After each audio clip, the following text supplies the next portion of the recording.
ડાંગરનું આ ધરું છે.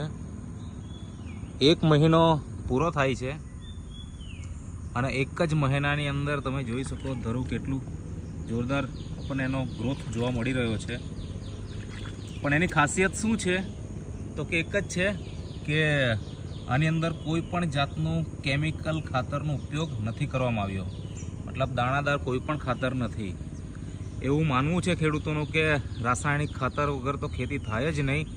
પણ આજે સ્ટીમરીચનો પટ આપીને આ બિયારણની વાવણી કરી હતી અને ટૂંક સમયમાં હવે રોપણી પણ થવાની છે.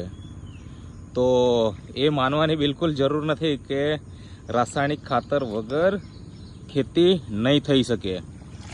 તો મિત્રો આજે જ તમે સંપર્ક કરો કોઈ પણ અમારા ડાયરેક્ટ સેલરનો, રિટેલર્સનો, અને તમે પણ સ્ટીમરીચનો ઉપયોગ કરો. આની અંદર એક વામનો ઉપયોગ કર્યો હતો જમીનમાં ધરું ઉગ્યા પછી 15-20 દિવસ પછી, અને અત્યારે હાલમાં તમે જોઈ શકો છો આ કેટલી ફૂટ છે એક એક દાણાની અંદરથી.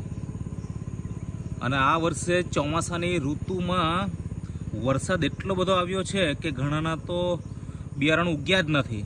અને એવા સંજોગોમાં તમે આવું ડાંગર જોઈ શકો છો, આવું આ ધરું જોઈ શકો છો.